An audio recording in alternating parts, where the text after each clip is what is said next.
المكتب التعاوني للدعوة والإرشاد وتوعية الجاليات بخميس مشيط. الحمد لله والصلاة والسلام على رسول الله وعلى آله وصحبه وله. اللهم علمنا ما ينفعنا وانفعنا بما علمتنا وزدنا علما. You remember last time we talked about the great companion Prophet Muhammad sallallahu alaihi wasallam, Al-Tufayl ibn Amr al-Dawsi, and how he became a Muslim. And it was not enough for him to know Islam and become a Muslim himself, but rather he immediately went to his people, inviting them to the way of Allah subhanahu wa ta'ala. Today also we'll talk about another companion, but with another story. Okay? This man was from Ghifar, and Ghifar is a town in the way between Medina and Mecca.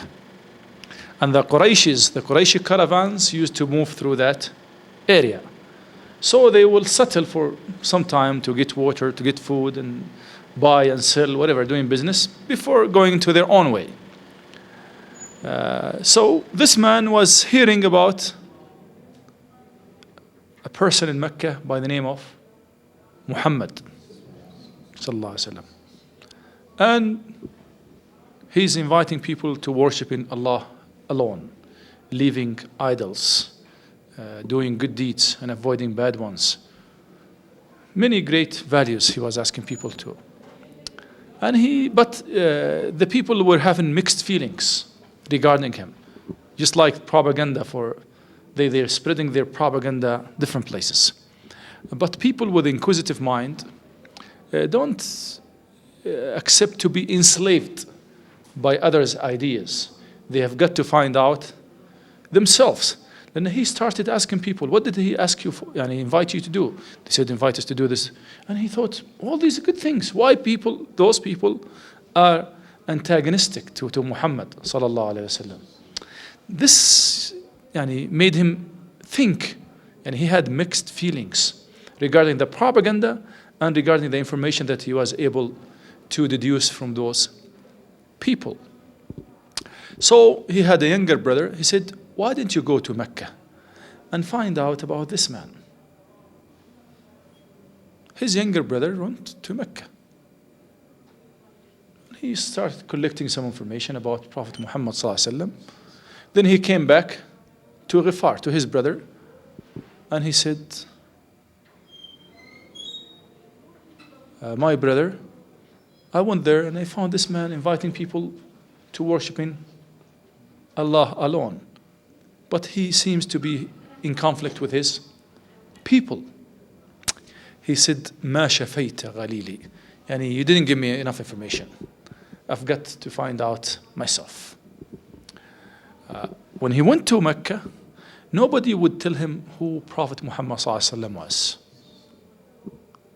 And that time, the Prophet ﷺ was under siege. And he was doing secret da'wah. And he couldn't really propagate da'wah in public.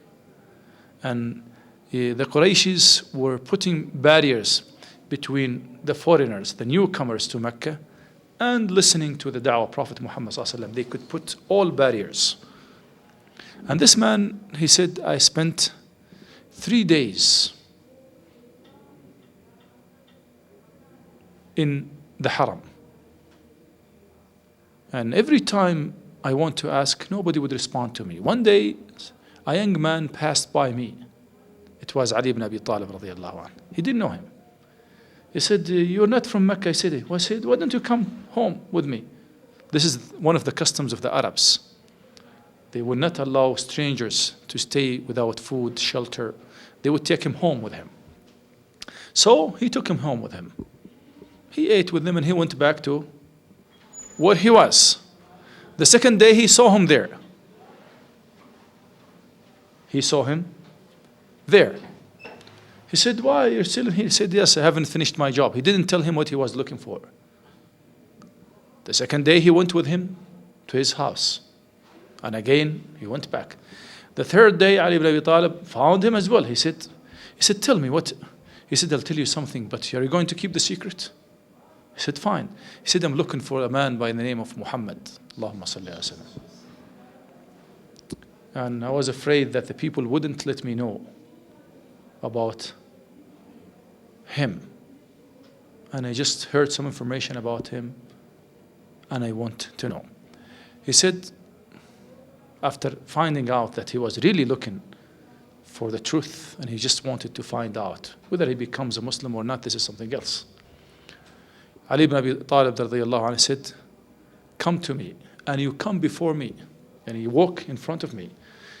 If I tell you to go right, then they will follow Ali radiallahu anhu. If he would lead, say, where is Ali? He's taking this man.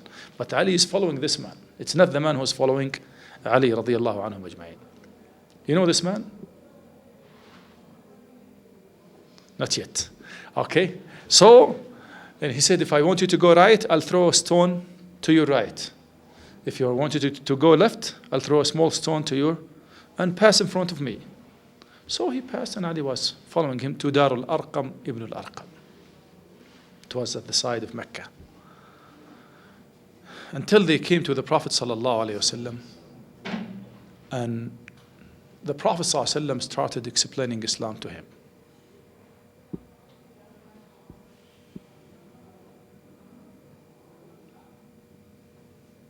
He accepted Islam. Immediately after that, he said, Wallahi la u'lilannaha bayna dhahranayhim. He said, by Allah, I'll go and declare it in front of the Qurayshis. I don't care about them. Anyway, this man left. Huh? No, it's not Umar.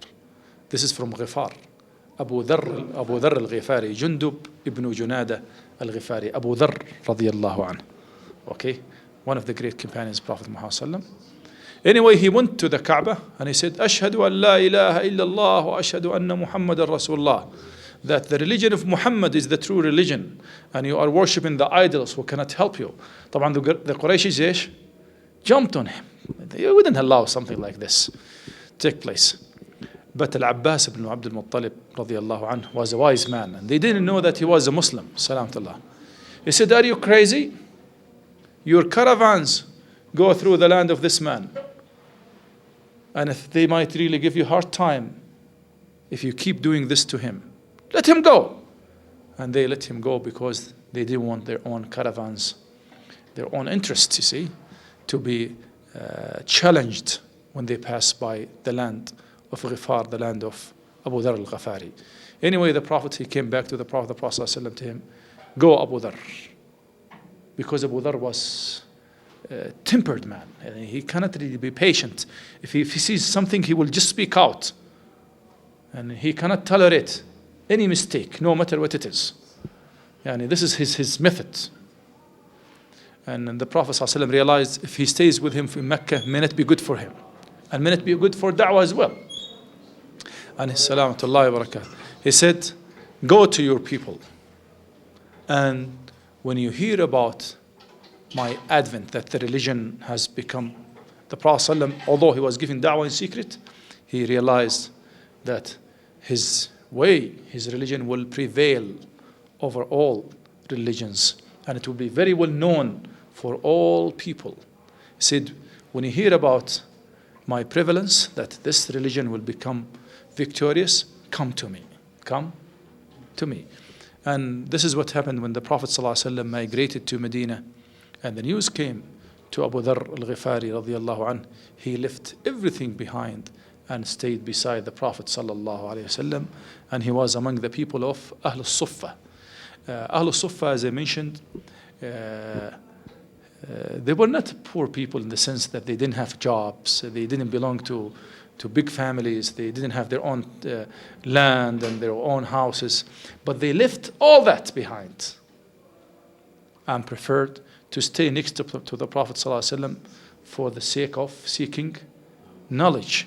And the only source of sustenance that comes to them is through the Prophet ﷺ. When people send charity to the Prophet or gifts, and he will give it to those people. And this is what they say, Kunna adiyaf al-Islam. Kunna adiyaf al-Islam. We were the guests of Islam. And the people will bring like date from the palm tree. Somebody will bring milk. Somebody will bring something else for those people. And they were devoted to seeking knowledge from the Prophet sallallahu alaihi wasallam, and they preferred that over working. Some of them were businessmen, and they could go and do business. Some of them were farmers, they could do it farms. Some of them even went into that later on in their lives. But during the time of Prophet Muhammad sallallahu alaihi wasallam, they preferred to stay next to Prophet Muhammad sallallahu alaihi wasallam and learn from him as much as they could. And among those was Abu Dhar al Ghifari radiyallahu anhu.